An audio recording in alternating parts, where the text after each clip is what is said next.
What is this, Danny Limelight? And I need all of you to subscribe to According to Woods podcast on Facebook, YouTube, and all other platforms.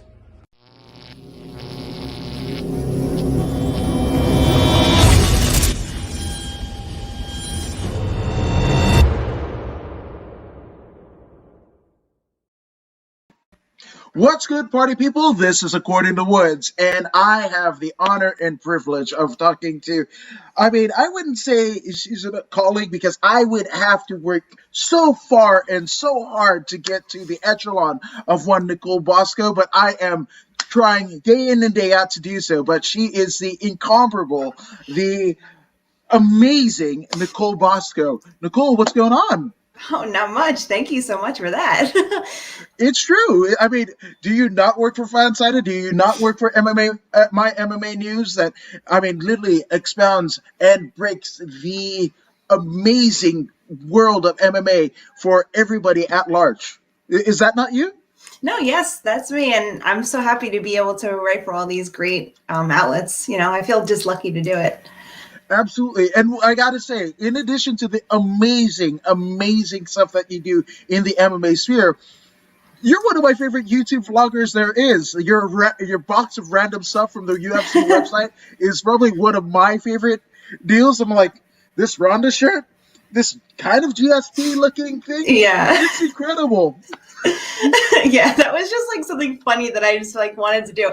Nobody even it didn't really get that many views, but it was like totally worth it because it was just like so fun for me to just like get all that crazy stuff. Well, see, that's the thing. I didn't know that, the UFC has a, $50, $100 of grab bag stuff. Or if you just kind of totally, basically added $100 worth of stuff to your cart and just see where it landed. But either way, it was absolutely incredible. And again, if you guys haven't already seen it, go ahead and check out Nicole's YouTube page. You can thank me later. Thanks. Yeah, I appreciate that. No worries. But Nicole, obviously, you've accomplished so much in your MMA journalistic career, your patronage of MMA as not just a journalist and a fan. So how did, your world get entrenched with combat sports? It was like a little weird how I got into the MMA media side of it, but I was a fan of UFC and stuff growing up. Kind of I remember my parents when I was younger, they used to always order boxing fights when they'd have all their friends over and we'd order Tyson versus Holyfield and stuff like that. And I was little and me and my friends my parents would have their friends over and then their kids and I would just be running around crazy. So when I got old enough and I got my own apartment, I was I'm going to do the same thing, but I don't really care for boxing as much. I'm going to order UFC fights and have all my friends over. So I was always a fan of it. And then after I had my daughter, I was a stay-at-home mom and I was bored and lonely. And I was I want to talk to people about fighting because that's what I was interested in. That's what I most of my Twitter feed was all MMA news and I really was into it, but none of my friends were really that into it. So I was following MMA latest news. And I was and then they put up something that they were looking for writers. And I was I would love to do that. I want to just to be able to talk to people about MMA because I don't have anybody in my real life to talk to them about. So I put in for it, even though I didn't really have any writing experience. I've always been pretty good at writing in English in school. And I have talent in that, but I never thought of being a journalist or a media member. And I was I'm going to put in for it. And they picked me. And they wanted me to do it. So I kind of just jumped into it and kind of took off from there. Really, it was kind of luck. That's amazing. I don't think it's luck because again, I think the stars aligned. At a time where, you had some time, obviously being a full-time mother, that's an arduous job that takes a lot of time, right? Personal, your emotional kind of sanity and everything like that. And you could have just kind of resigned to that, right? But you were let me expound my capacity for something that I already know and already love, which, I'm not too far different from you in that aspect. Yes, I did go to radio school for a time, but it was 9 weeks. Literally, we had a bus strike in LA. I was going from Inglewood to Huntington Beach. That's kind of I want to say like 40 miles in between, but I was doing it all on bus, 4 hours each way and whatever. And then we had a bus strike here in Southern California, and I'd get billed $30,000 for a night. I mean, what was supposed to be a 30-week course ended up being 9 weeks, the most expensive 9 weeks of my life, right? But now I'm doing the thing in a corner of my living room. So yeah. Nice. Yeah, there you go. It's funny how things work out. absolutely. So in the era that you started ordering, pay-per-views yourself, like who are some of the notables that you watch? What was, do you remember the first fight that you ordered?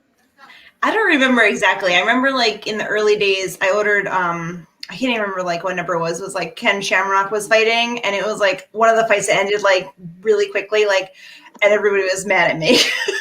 And they're like, we came over here for that. Like, it's over already. I'm like, I'm sorry. Here, have some more beers. Like, I don't know what to tell you.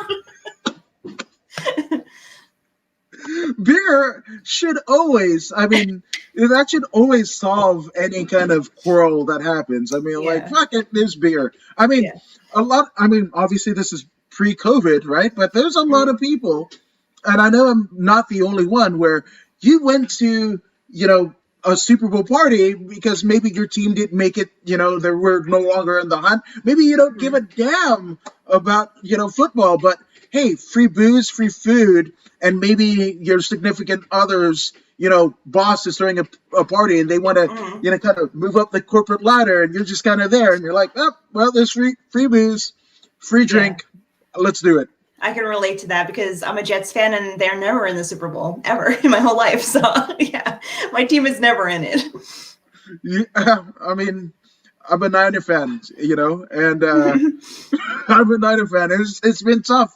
I'm not like super, like, I think I have like one picture of Candlestick Park, like a framed picture, because I was born in San Francisco. So, that Candlestick Park, it was both Giants and 49ers, and two of the greatest eras of both franchises. But that's like the only piece of memorabilia that I have. Maybe a sweater. I don't go hard in the paint. I go hard in the paint for MMA because, to me, and nothing against football, nothing against any other sport, but geez, man, like, there's nothing purer than combat sports. I feel. Yeah. I grew up watching football and baseball, and I was like big fans, like when I was a kid, even before I got into MMA, I was like a big fan, Yankee fan and Jets fan. And I was like the sports girl, like in like school, like everybody was like, I played softball all growing up. So I was like, now like thinking back on it, like working in like a sports field, I'm like, I shouldn't be surprised because like I kind of feel like I've been like trekking towards this my whole life, but like I never was like on my list of like things to do. So it's kind of funny.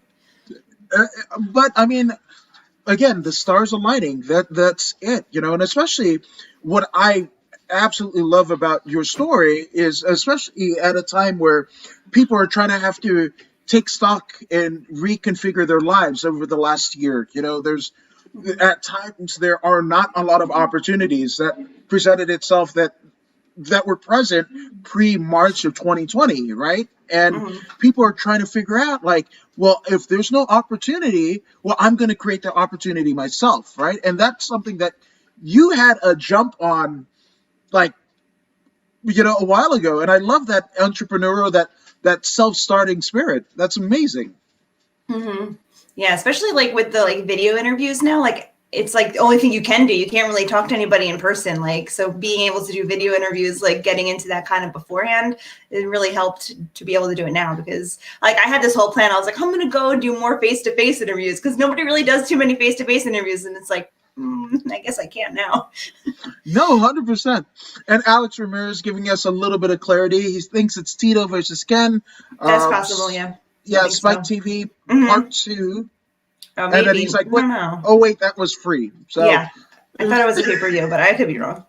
Yeah, but it's an incredible time, and the way that I look at it, and that's why I love having other content creators and media people on here, because this podcast pre-July of last year did not exist in this facet, right? Where I, much like you, in-person interview, I was absolutely emphatic. That was it. Like, to get the the essence of the fighter, the person at large.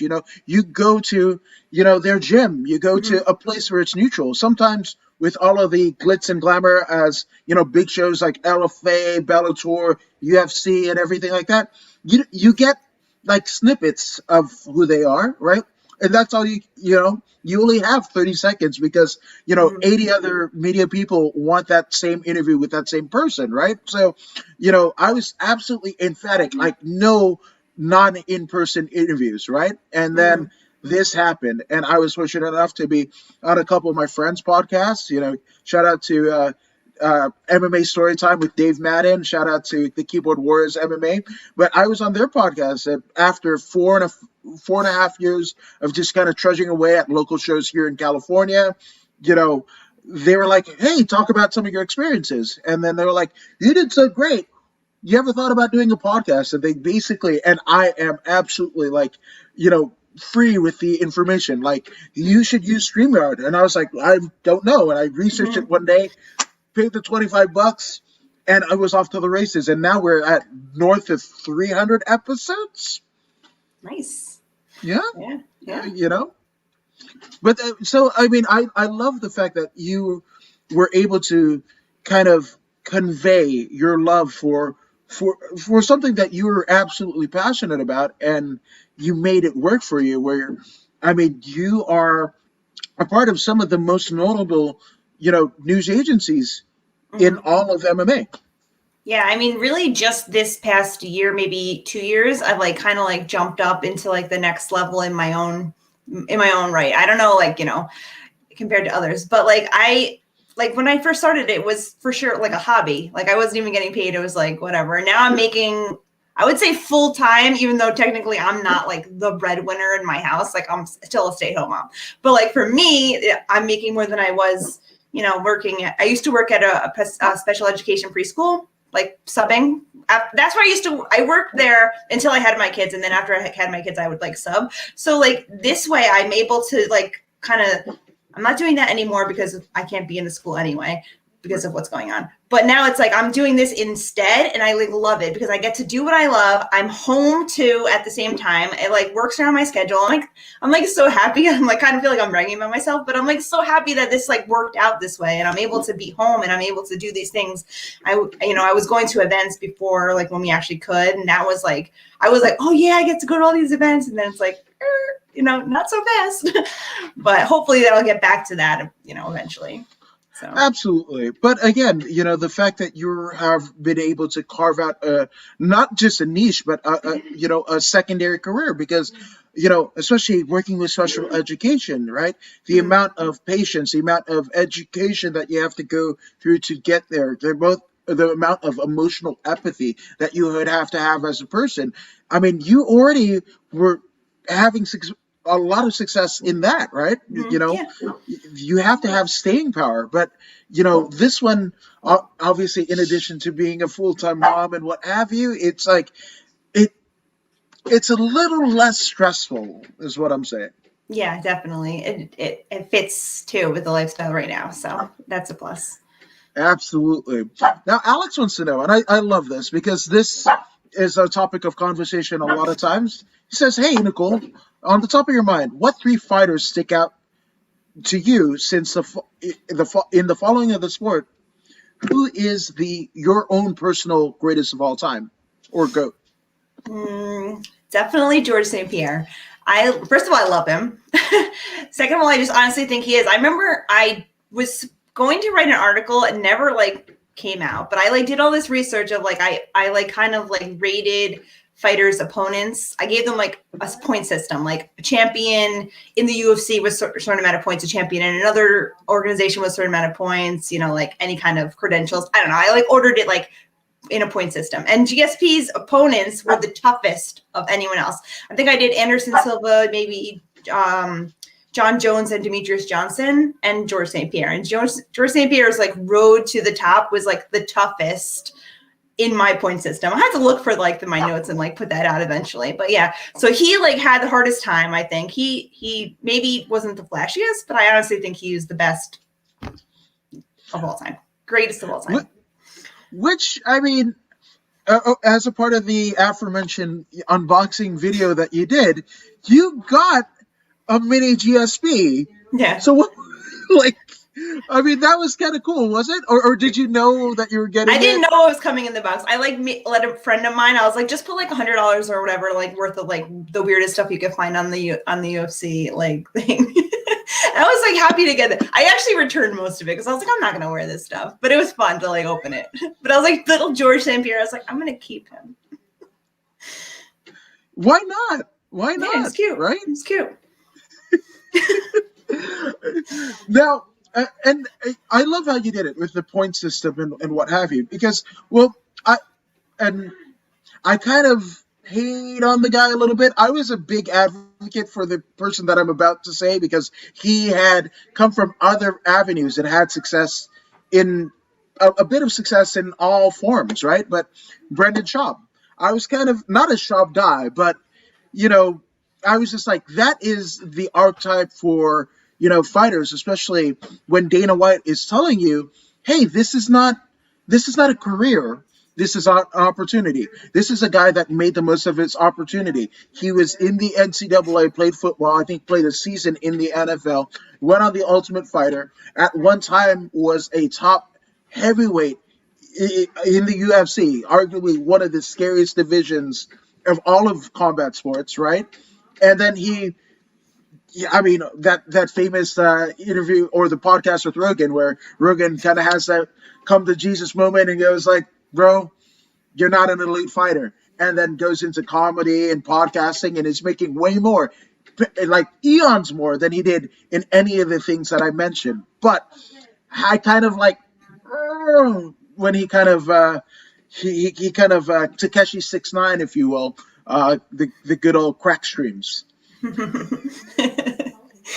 Yeah. I mean, I was surprised the first time I saw him like on E! News or like on some like award show or like working the red carpet. I was like, what? Good for him.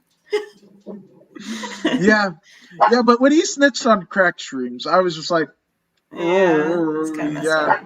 Yeah, I'm just saying. I mean, not just like I'm all the advocate for pay the promotion, pay the fighter, and whatever. But the UFC, they've probably recorded some of the best earnings like of all time in this time where they couldn't have fans and everything like that. So, and the fighter pay still kind of the same.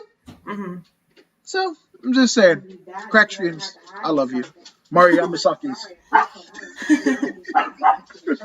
I mean, I think Dana did a smart thing there though when he was like threatening everybody and he like scared them away just so he could make that fight like the highest earning or whatever, or one of the highest earning. Like that was a pretty smart idea. It was. But what I did do was I did share a bit of a meme, the new UFC kind of headliner and whatever, and Dana White versus streamers. So that is on the According to Wood Instagram page. And I think that's probably the greatest. I mean, Dana White arguably is the greatest star that the UFC has and has ever had. And to me, I think that's like the fight of the century, Dana White versus the streamers. Yeah, as long as we could stream it. Yeah, absolutely. So, obviously in your walk and your journey as a media person in MMA, were there any moments that were notable, whether you watched as a fan at home and reported to one of the many sites that you work for, or being there in person, that you were like, whoa, I can't believe I'm here. Like, this is incredible. This is a life-changing moment. Yeah, I mean, I think the first event I ever went to was CFFC in Atlantic City, and I was like, had no clue what I was doing. I like literally was like, I was looking for MMA latest news, and I was like, can I cover this event? And they're like, yeah, sure. Like, I was like so scared to even ask. Like, I was like, thought they were gonna say no. They're like, yeah, sure. Like, go ahead. Like, if you need like any help or whatever. And I was like, and I knew one of the fighters. I knew Eddie Gordon. I was like kind of like friends with him. So I was like, I'm coming to your fight, like whatever. And he like gave me like a free ticket for like my husband to come to, because I was like, all right, cool. So like I didn't know anything. Like I got there and I was like, I'm with the media, and they're like, You are? I'm like, yes. They're like, all right, you got to sit like up on stage. I'm like, because there was like the object, like the cage was like over here, and then we were like up on the stage with the media people. There was like 3 other guys up there. So there's like 3 guys and then me. They all held their laptops. I didn't even bring my computer. I like had a notebook. I had no idea what I was doing, but whatever. I mean, I didn't really have that much responsibilities like to report back, so I was kind of just like watching really close. That's basically what it was, and it was so cool. I was like, yeah, this is it. I'm going to do this. And then I guess another moment was going out to Vegas for the Conor McGregor fight last year. That was pretty amazing because I'd only been to just fights like around New York. Like I never thought like I would be able to travel, but I asked Amy Kaplan. I was like, do you think that if I can get to Vegas that I can cover the fight with you? And she's like, yeah, absolutely. I was like, oh, sweet, I'm coming. Because I have a cousin out there anyway. So I'm like, I'm just going to stay with my cousin. And so that was like, I was like, yeah, I'm going to cover like at least one UFC fight like away a year. But, you know, that's been stalled. So I think those are the 2 biggest moments so far. Those are pretty big, and I mean Eddie Truck Gordon, one of my favorite alumnus of the Ultimate Fighter, incredible human being. Yeah, he's like one of the nicest guys ever. He's so nice. Yeah, he's like doing motivational speeches now and stuff. I like love watching his like Instagram. As well he should, because if you guys know the story, my goodness, and check out Eddie Truck Gordon. And CC Angelica Nova, friend of the show, says hello there. Hello. Hey CC, how are you? So, and that's a funny thing. And we mentioned Amy Kaplan, and her and I's kind of parallels in the sport. I think she started a year before me because she was already at not FanSided, but God. I forgot the place where she was, and I still have her card, but she was at prior to FanSided, she was at another MMA outlet in like Venice Beach, California, and whatever. But we kind of were covering Heinrich Wasmer, who was fighting for Combate Americas. I happened to be doing like promo videos, right? Like 30-second like promo videos and whatever, partnered with this amazing dude, Bosun Wang, who's still doing stuff with like amazing race and amazing videographer. And I would just like ask the questions behind the scenes. And she was covering him. I was covering him, right? But it's funny that you have a Amy Kaplan Vegas story because I do too. Because the last time I was in Vegas, I went with Amy Kaplan, Blake Bulletproof Troop, right? 8-time North American Grappling Association champion, 2-time Gladiator Challenge champion, and just all around badass, right? And we get this card because I think she had to cover Justine Kitch at the Performance Institute, and that was like when it was brand new, brand spanking out. I think it had only been open a couple months. And we had I don't want to say the sketchiest car, but it might have been a tomato soup can on wheels, right? It was nice. And it was a torrential downpour from LA to Vegas, right? And Amy didn't feel comfortable with it. And she was like, and Blake Troop goes, I'll drive. And he doesn't drive to Vegas. What Blake Bulletproof Troop does is he aims, right? If LA is the start point or Orange County, where Amy's at, is the start point and Vegas is the destination, he aimed. And there wasn't going to be anything a professional fighter was going to do to get in the way of his kind of destination point. Luckily, we ended up surviving.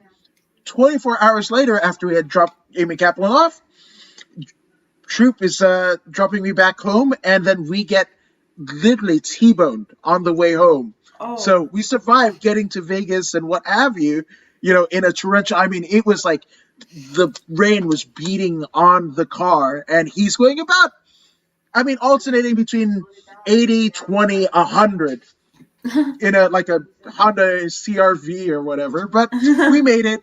But 24 hours later, we get into a crash. Oh my God. That's crazy. That's my Amy Kaplan Vegas story. Luckily, ours was a lot more laid back than that. Kudos to you.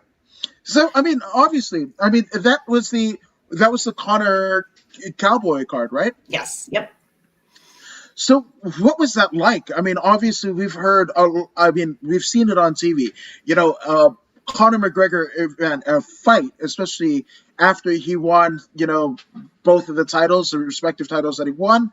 But it's almost like a religious experience. My goodness, being there. What was that like to be in the arena? It was really cool. I mean, I was backstage when he was actually fighting, but like the whole week was like everybody's gets crazy.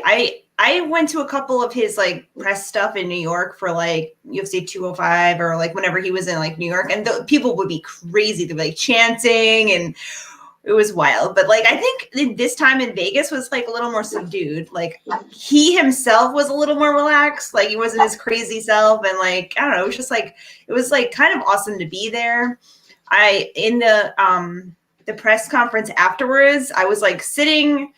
Amy was sitting next to me. Then she like went somewhere else and whatever. And then there was like an empty chair, and some guy like came over and was like, "Can I sit here?" And I was like, "Yeah, fine. Like, yeah, sure, you can sit there." And then like I looked over, I'm like, I feel like I know that guy. It was like Chad Ochocinco. I was like, oh my god. So there was like a lot of celebrities there. I didn't even notice. I'm like, I texted my husband. I'm like, guess who's sitting next to me? He's like, I'm sleeping. It's late in New York. I'm like, okay, I'll tell you tomorrow. I thought it was cool. Did you get a selfie? I did not. No. Oh. So that's the thing. I am yes, I do this and whatever, but like my fandom will come to the forefront, right? Like usually I mumble fuck my words like anytime. Like Josh Barnett, I'm doing a whole bunch of stuff this week with the Josh Barnett's Bloodsport is hybrid MMA pro wrestling card that's happening this Saturday. And but the first time I met him, and it was just like can we take a picture, right? And then before he takes a picture, and I was just like, hey dude, like big fan. What was it like to train under Antonio Inoki and Billy Robinson and Carl Gotch? Because I'm a catch wrestling head. And he goes, and again, if you've seen Josh Barnett in person, there was a moment of silence where I thought I'm dead. I was just like, I asked the War Master about pro wrestling or what have you. And it might have been maybe 2 seconds. It might have been 30 seconds, right? But it felt like forever. And I was just like, oh my gosh, I want to crawl out of my own skin, whatever, right? But he goes, nobody's ever asked me that. And then he puts his arm around me and we take a picture. So those moments like that, of course, we're media people and whatever, but like, I will go ahead. Yeah. Yeah, I mean, I think a lot of people are like, well, I've heard people say like, oh, you shouldn't be taking pictures with people. I'm like, why not? Like, when I'm old and I'm a grandma, I want something to show my kids. Like, say like I was there. I could take like a picture of me there, but it's not the same. Like if I run into GSP, damn sure I'm gonna take a picture of them. 100%. That's it. Which Don McGuire of The Fighter's Voice, another amazing photographer and podcaster in his own right. He says, Nicole, what fighter has truly inspired you? I don't know. Like, I think what I really inspired me or whatever is like the mom fighters. Like, I love those stories. And like, like Katsungano and like Karate Hottie and all of them. Like when they're like doing I always I want to like interview them and just be like, what do the other moms like at the school think of you? Because they must think you're either really awesome or like really weird. And I want to know because like I feel like when I tell people like other moms like what I do, they're like, oh, like I went to the doctor recently and she asked me like what I do, and I'm like, oh, sports writer or whatever. And she's like, what are you writing about? I'm like, the UFC. She had no idea what it was, and I had to like explain to her. She's like, they fight in a cage. Like, yeah, can I go now? Like it's just like awkward. So like I love like all the mom fighters. Like I just want to like hug them all and talk to them all. I think that's amazing, and again, as a full-time mother yourself, and that's a job that you can't punch in and punch out like that. And that is until the sands of the hourglass come for all of us. Like that's a job and a title that you will always have. Right. Mm-hmm. And then they go and kick ass and talk. Like those are two crazy vocations, like a parent and a fighter in a cage. Like that's nuts. And you do both. and you do both of them well. I'm like, Yeah. what? Because you What hear is like a that? lot of fighters saying like it's a selfish sport, you have to be selfish, but like moms can never be selfish. So like obviously that's not true. Like I want to be like, dude, you don't have to be selfish. Like look at her, you know. Yeah, no, 100%. Which, I mean, obviously, we talked about GSP and some of your opinions and commentary on greatest of all time. But like in the current era, like who are some of the fighters, outside of the moms, outside of like, I mean, obviously the GSP kind of Habib talk is swirling around the interwebs, right? But I mean, of the current era, are there some of the people that you like, some fighters that you like, whether it be their story, their fight style, the way they can engage with you? Like, who kind of speaks out to you? I don't know. Like I feel like skill wise and personality like has to be taken into account. Like I don't know. Maybe the people are just like I want like them to just be like a beast in the cage, but like I feel like it matters if they're nice people too. Like I like when you hear like a post fight speech or like a backstage interview or like some kind of interview, and you're like, oh, they're so nice. They're like a nice person, like Paul Felder or somebody like that. And it's like, yeah, I like them. Dustin Poirier, and they're good too. Like this, like what you're saying before, like flip a switch. Like you could be both. Like you don't have to be like this crazy.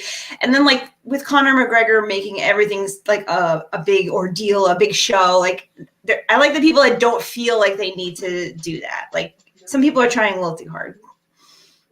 No, 1,000%. And it's funny. Well, before I comment, Don McGuire says Marion Renault is so inspiring in that respect, and Absolutely. he's had She's a teacher too, right? yeah, absolutely. Amazing. Out in the Central Valley. Mother, wife, teacher, fighter. But those kids don't act up in her classroom. Oh, hell no. I mean, talk about Dangerous Minds and Michelle Pfeiffer for real, Yeah. But, it's funny that he brings up Marion, right?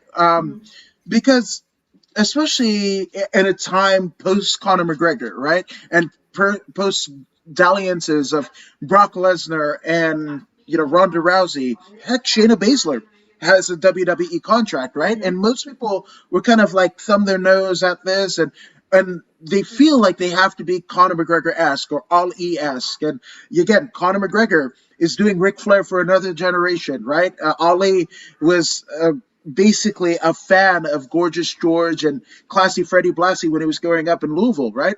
And yes, all of the people, Chad Ochocinco included, pro wrestling fan, has done stuff with the WWE all the time, and he's been able to work that into his, natural ability and created a career, almost a secondary career for himself, right? But like, not all the times when you have to borrow from pro wrestling does it mean like, oh, Sunday I'm gonna kick your ass, you fucking asshole. Like, no, like if you're a skilled tactician, right? A skilled tactician that, you Kimura everyone, you like whatever. Well, build that move up, right? Like Ronda, whether she meant to or not, she built up that armbar, right? After every fight, every jiu-jitsu gym, every judo gym, like this side of everywhere was training arm bars. There were more little girls training because they saw the fight with their dad, and that's it, right? And like you can take from pro wrestling, and a lot of people in combat sports has. When I saw Quincy Rampage Jackson in Pride, I was like, oh, with the chains and the howl, he's doing Junkyard Dog. Like that's the gimmick, right? But you can do it, but essentially you don't have to just be the loudmouth braggadocious. There's the full spectrum of pro wrestling that you can kind of take from. But if nothing else, pro wrestling is you, and you turn it to 10, right? And that's kind of what you have to be when that red light happens, and literally you are talking to the world. You have to be able to turn it on, just like you did in the cage, just like you did in the ring, and be able to market yourself, because that's how those dots on the other side of the zero are going to line up in a way that is going to be good for you and your family. Yeah, definitely. Like, MMA, you need to have that personality. Like other sports, like if you're a good baseball player or something like that, you don't really have to have a personality to show. I mean, obviously everybody has their personality, but like if you get famous enough, like, yeah, people will want to get to know you. And then if you're like a jerk, then they might not like you anymore. But more likely, like, you can just kind of get by with your skill. With, you know, when you're in the UFC, like, you kind of have to self-promote more. Like, I love like Roxanne Modafferi because she's like got a personality of her own, but she's not like trying to be like this hard person. She's being herself. She's dressing up in costumes and everything. Like, you can go either way. Like, people that try too hard to be one way or the other when it's not them, that's kind of like annoying to me. Yeah, and it's funny. I don't even know. I think I was just like watching. I was watching like a highlight compilation of like Conor McGregor and whatever, and we actually saw, you know, Conor McGregor, the who the fuck is this guy, right? Mm-hmm. That, you know, to RDA, but there was an instance where Michael Chiesa and what's his name, Kevin Lee, they tried to do the thing, right? And Mm-hmm. it was almost like they got found out because like they tried to do the gimmick and whatever, and it fell flat, you know. And I'm glad that, you know, Chiesa, look at that guy. You know, he commentated for the LFA last year, you know, after the kind of like one of Pat Militich's, you know, run-ins and what have you, right? And, you know, he is basically, he might have, much like a lot of retired or kind of looking on the, you know, the footnote of their career, you know, he might transition very well into a commentary or sports role. And again, that is a way that you were able to market yourself in a way beyond just fights. Yeah, I mean, you got to find your right spot for everybody. Absolutely. Even with MMA media too, like, you need to find your own thing. Like, yeah, everyone's kind of gonna do the same things, but it's like, you know, if you could put your own spin on it, maybe, or like find a way to stand out a little bit on one platform or something like that. No, 1,000%. Apparently, there is like an earthquake that just happened. I don't know what the hell. So no, but yeah, your own spin, right? And that's what's so important about this time, right? Like, whether it be social media, whether it be, you know, obviously the COVID situation, this is the first time in history, right? In history that, you know, like multi-million-dollar companies, right, are doing exactly what we're doing right now, right? We are all on the same platform and the same starting block for the first time in history. And one of us is going to get it right. So one of us might, you know, usher in a new phase of what this kind of media, journalism, marketing, whatever, right? But like, it's almost like everybody's kind of running, you know, in the same race. And again, to be able to carve out a niche for yourself, right? And even more than a niche, right? You know, you had Howard Stern go to Sirius from, you know, terrestrial radio. You have Rogan go from this platform of podcasting going into Spotify. Like, there's these things that happen that are going to usher in a new phase of what we conceive this genre to be. And it is absolutely vital to be able to market and capitalize on every aspect of it. Yeah, it's funny that you say like that we're all kind of doing the same, or we're on the same path, because I was watching something on YouTube. I was watching like the Tonight Show or something, and like Dakota Johnson was like doing an interview, like just like we're doing. Like, it was like the one-on-one, and my daughter was like, "Oh, it's just like you." I'm like, "Yeah, me and Dakota Johnson are exactly the same." I was like, "You got it."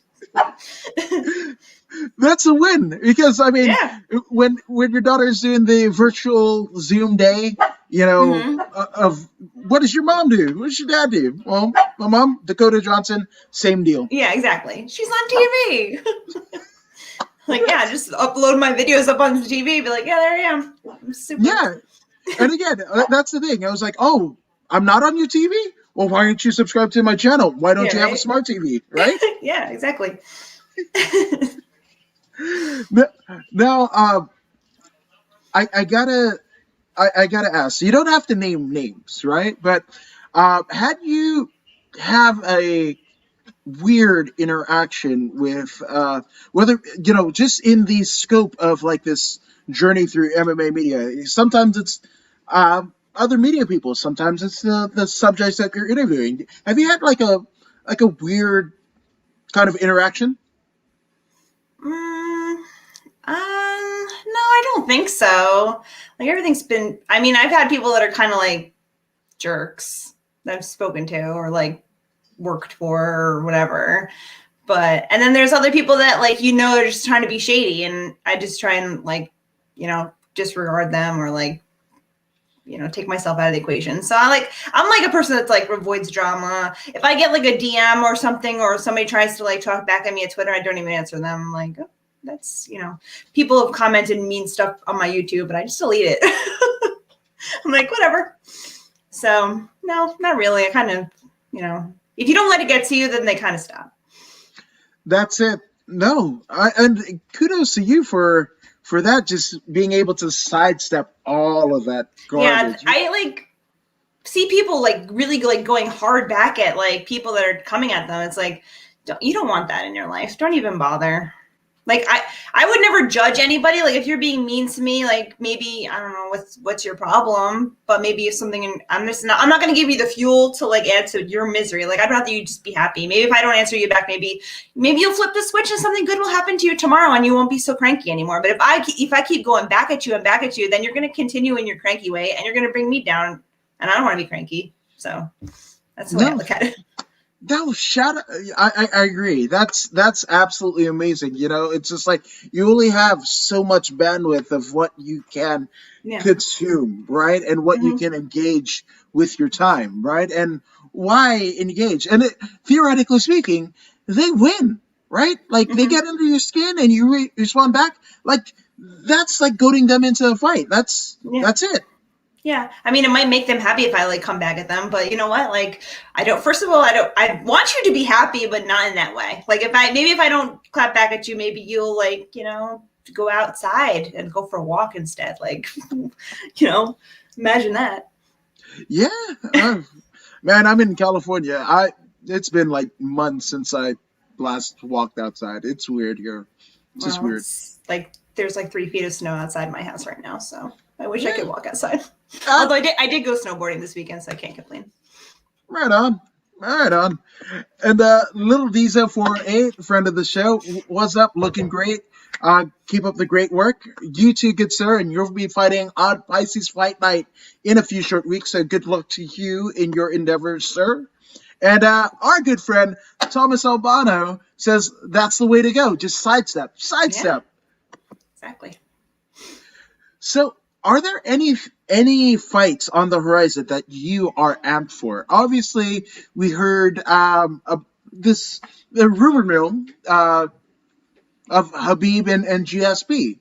Like, are you excited for that, and are you excited for any other fights on the horizon?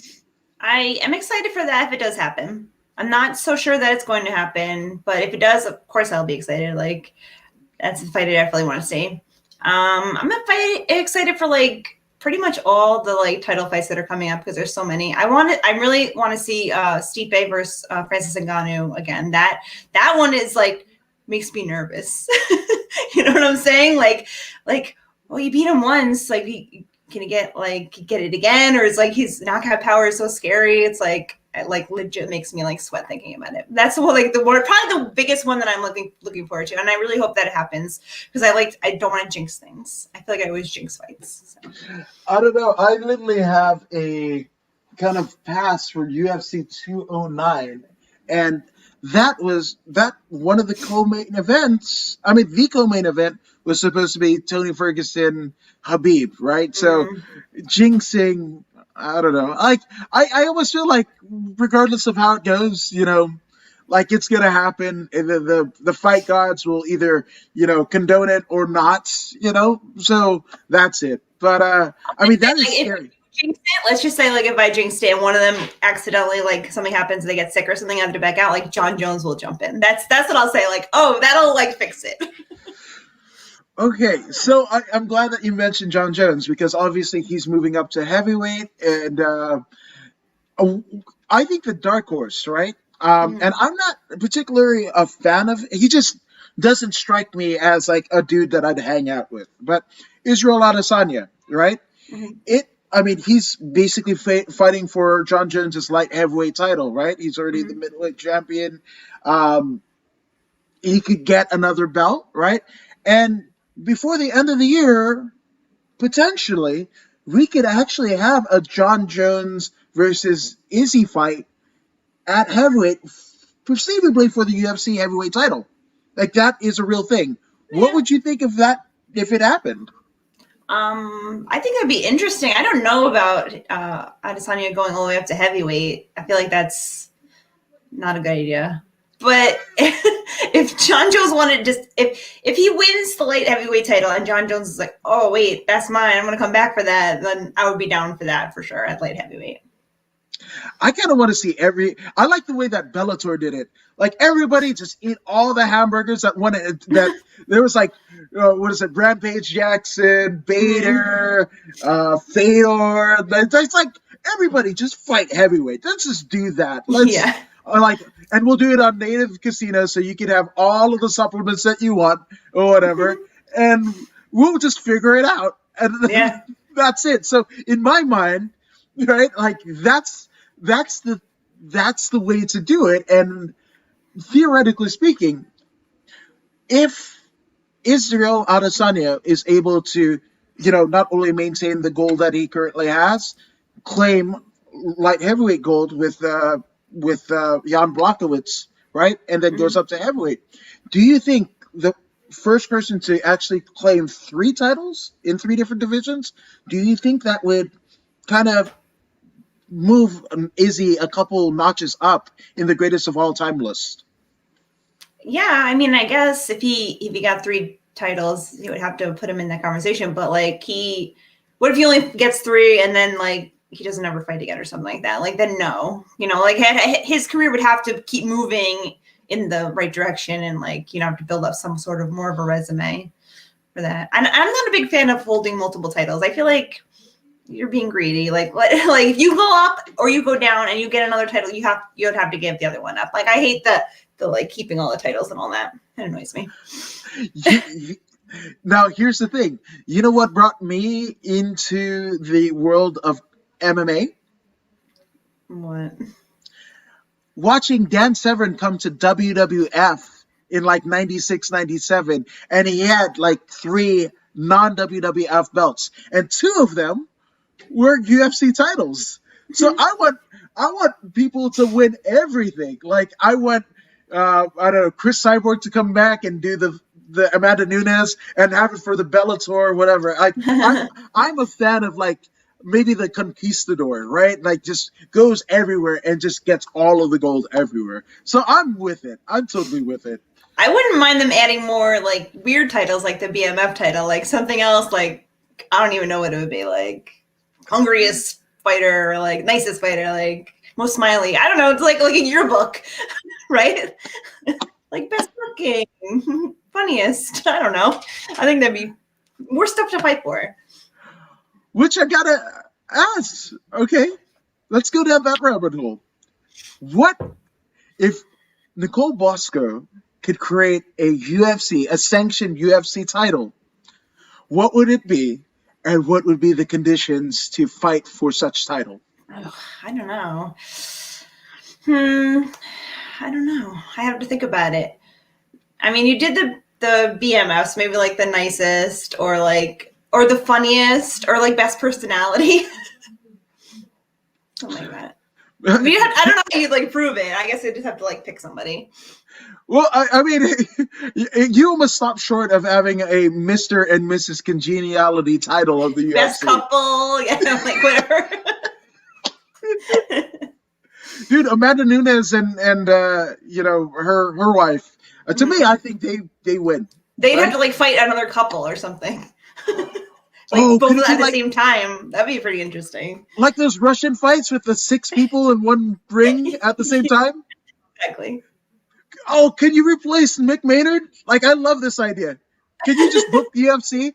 Let's just do that. Yeah, exactly. I'm down for that. Yeah, I love it. Which, speaking of booking fights, right? If you could book a dream match, past, present, and future, right? Anybody in their prime, right? What matches would you book and why? I feel like everyone's going to be like, why does she keep mentioning George St. Pierre? But I'm going to go with him again against Anderson Silva. I think that's the fight everybody wants to see, like, in their prime, right? Like, why didn't we get to see it? Like, super fights came too late. They should have been happening all along, you know? So that's definitely one. That's one? Yeah. You got another? Let me think. Chuck Liddell versus John Jones. Both in their prime, if that, like, is a possible thing. That would be interesting. And what promotion would this fight take place? Would it be in the UFC? Yeah, I guess. Yeah. Okay. Not that anybody's asking, but I want to see Francis against Bob Sapp in Pride on all the supplements. That's what somebody's going to get knocked out in 20 seconds, or they're going to get Kimbo sliced down at 5,000. I mean, there's only one or two ways I think it's going to go. Yeah, that would be something. Which MMA superfan over on YouTube, I think this is a great question, but why did the PFL include Sarah Coffin in this year's lightweight tournament? I don't know. Maybe she didn't want to? I don't know the details. Maybe, I don't know. I don't know her personal business. Yeah. Well, I mean, what do you think about the PFL's kind of tournament system and seasons? Because for me, like, I kind of dug it, the Bjorn Rebney era of Bellator where they had tournaments, but to me it almost ended up like the WWF Brawl for All, where like there was a time that they were pushing King Mo after Strikeforce, and they were pushing him and whatever, and then he ran into Emmanuel Newton like a dark horse and whatever with like the world's slowest spinning back fist and just got dinked and stiff, right? So what do you think about like the PFL system where, because I kind of feel like, yes, it's awesome, right? And it's kind of a tipping of the hat to the formation of the sport, one night tournaments or a season and whatever. And it's doing something that no other MMA promotion is doing. But I also think at that risk, you don't get the best fights because they're in that tournament system. If somebody gets knocked out, whatever, your champion may not be the best whatever fighter in that division at the time. Yeah, I get that, but I don't know. I like what they're trying to do. I feel like they're trying to make it a little more like casual friendly or like whatever. Like we want people to like watch, and they want people to be invested in like the season and like the rankings. And I like how they're doing the point system. Like you get a first round stoppage or whatever, you get a certain amount of points. I like that. That gives it more of like urgency for the fighters. They want to get the points, and I know that they did a couple of like I don't know what to call it, like shows, I guess, like interview shows with the new fighters. I only saw like 2 of them. I don't know if they're still doing it, but like I think they could do a little bit more of that, like get their fighters a little more spotlight. And I don't know. I think it's going good. I don't know. I think there's more they could do to like get people to like be more interested, but I mean, we'll see how this one goes. They have a lot more notable names this year, so if they can run the whole season without any troubles. No, absolutely. Which MMA Superfan, he thinks that they are worried about Kayla taking her first L before her eventual trade to Bellator, which that could absolutely be a thing, right? But I mean, we've also seen that where promotions will kind of protect a particular fighter. I mean, it happens all the time in boxing where, tin can, to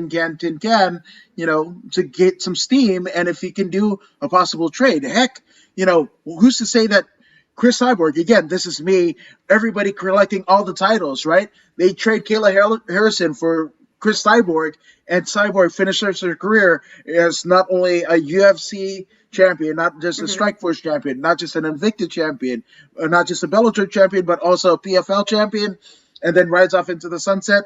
Again, she's the most decorated female mixed martial artist of all time. Mm-hmm. Yeah, I mean, I didn't think about that, but yeah, that'd be pretty cool. Mm-hmm. I mean, and you can't like protect people. It's not like it's like a fake thing. Like you say, they're trying to protect her. Like you never know what's going to happen. Anybody can. I feel like the UFC was kind of like trying to protect Ronda Rousey, but that didn't work out so good. So. No, it didn't. No, it didn't. That wild night in Australia. I think that like Ronda was like trying, like she's like, I know I'm gonna have to fight Holly Holm eventually. Like I'm gonna try and get her while she's still like new to this, but she didn't get her quick enough. No, no. Oh, Which MMA superfan wants to know the thoughts on Showtime become Bellator exclusive network partner? I like it because I have Showtime already, so I'm happy about that. No, I think it's a good deal. Honestly, I never really got the like DAZN, whatever it's called, DAZN. Like I never got that. I didn't think that was a good setup. Like I don't think a lot of people could even watch it. Like a lot of people were like, I saw so many people being like, how do I watch a Bellator fight tonight? Like nobody knew. So having it in like, you know, a accessible spot that a ton of people have, or you can get for pretty cheap, I think nowadays. Shout out if you have AT&T. I know you can get it for free or something like that. I don't know. Something. Hey, AT&T, Uverse, come on, sponsor Nicole Bosco. She's. Yeah, there you go. I mean, that's because I have AT&T, but I chose Yeah. HBO. Sorry. That's great. You get like one of the free channels, and I chose HBO. It has better stuff. I mean, it's all preference, but again, you know, them coming to Showtime, I think it's a brilliant move, especially, you know, Showtime had not just boxing fights, but MMA fights. Ronda's first fights happened on Showtime, right? Yeah. So there is that built-in, you know, maybe people that have just had their Showtime kind of grandfathered in since those times, and, you know, it's that kind of, you know, brand association. If you don't know Bellator, well, for the first time in like since the acquisition of Strikeforce, you know, into the Zuffa kind of banner, like for the first time in like over a decade, we've got fights, MMA fights on Showtime, and I think it's a big layup. Yeah, this same thing kind of with like the UFC going to ABC now. Like it's good in theory, but it's not really like the days where like you would be flipping channels to like find something to watch. Like nobody really flips channels anymore. So it's not like someone's gonna really accidentally like stumble onto the UFC like we did back in the day. Like flip channels and like, oh my god, how awesome. Like I didn't know there was a fight on, or it was like a repeat or something. Like now it's like you have an agenda, like especially as a grown-up, like if you have a free minute, you know exactly what you're going to watch. Like I've been waiting for this all day. You're not going to be like, oh, let's see what's on Showtime tonight, you know. But I mean, if you want to watch it and you have the accessibility to Showtime, it's probably better off for you that you could just like click it on than going through some kind of weird app. No, 100%. Which it's funny. Just my thoughts on the Bellator situation.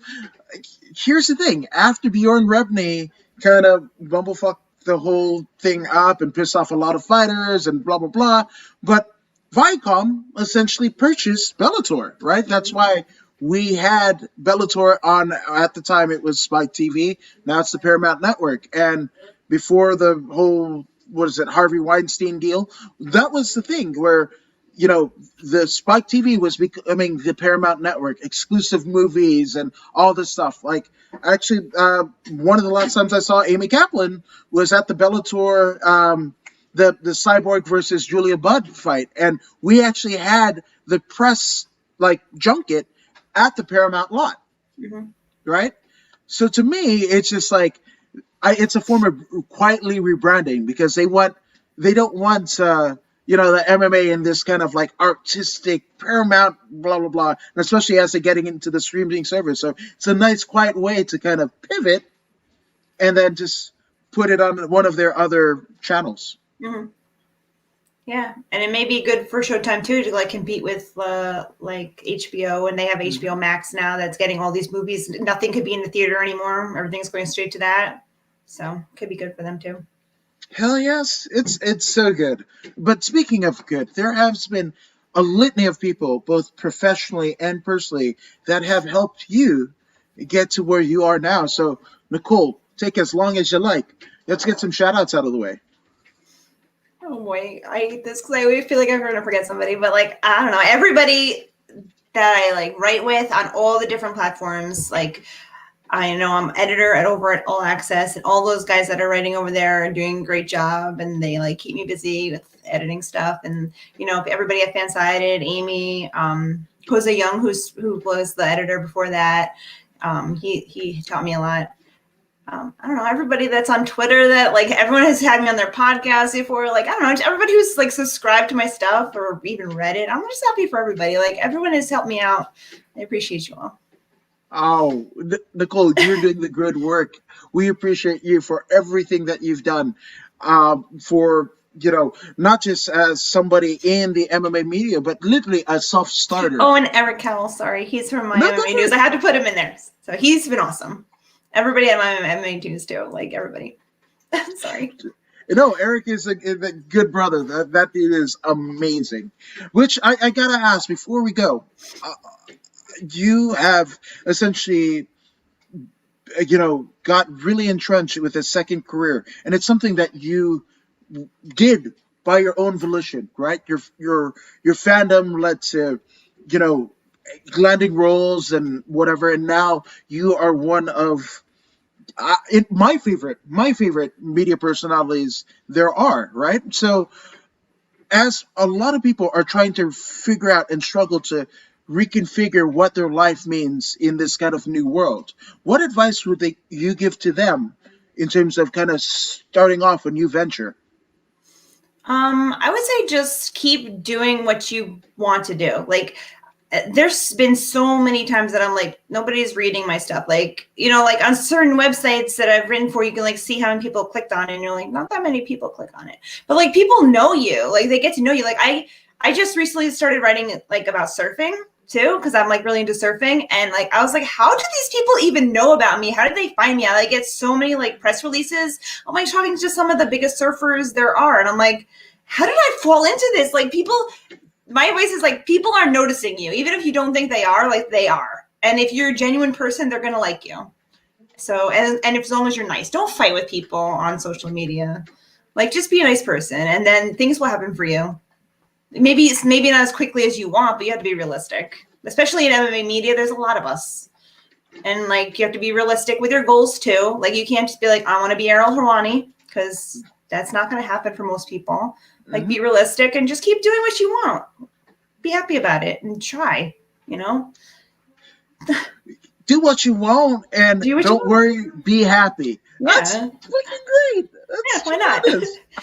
Everybody should do that. Hell yes. So do that. And the MMA superfan, shout out to you. You're the real MVP. Saying this has been great. Thank you for letting me be a part of the show. Always, good sir. Always. Again, thank you for going ahead and chiming in on YouTube. And again, thank you guys for watching us here. Thank you, Nicole, for being a part of this. This was amazing. And for those who haven't already followed you and figured out where you are on social media, where can they find you, mademoiselle, on social media? On Twitter, it's at Nick Bos, Nikbos. On YouTube, it's just Nicole Bosco, I think. And Instagram, it's Nicole Bosco MMA, I believe, or Nick Bosco MMA, something like that. I don't know. Just search it. I have 2 Instagrams. I will put that out there. One is private, so don't click on that one. Then there's one about all MMA stuff. Click on that one. Click on that one. Absolutely. Yeah.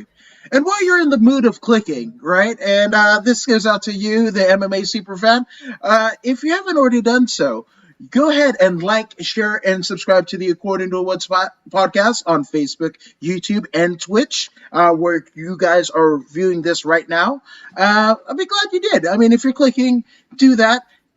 Subscribe to Nicole's YouTube channel, because it is some of the most fun and in the realm of MMA, but also not. Just like one of the most fun podcasts. You don't even have to be an MMA fan to do so. So go ahead and subscribe to both podcasts, both YouTube channels, right? Yep. And Nicole, I'm going to ask you. You're subscribed to the According to Woods podcast, right? If I'm not, I'm going to do it right after this. See? Right now, it's not secret. I'm pretty sure I am. Yeah, and I'm subscribed to hers, and on both my private account as well as the According to Woods YouTube page. So bang, 2 subscriptions right there. But be like Nicole, be like me. Go ahead and subscribe to the According to Woods podcast, as well as Nicole's YouTube channel. And I mean, don't just take my word for it, but here's Pro Wrestler Zane. Hey, this is Zeta Zhang.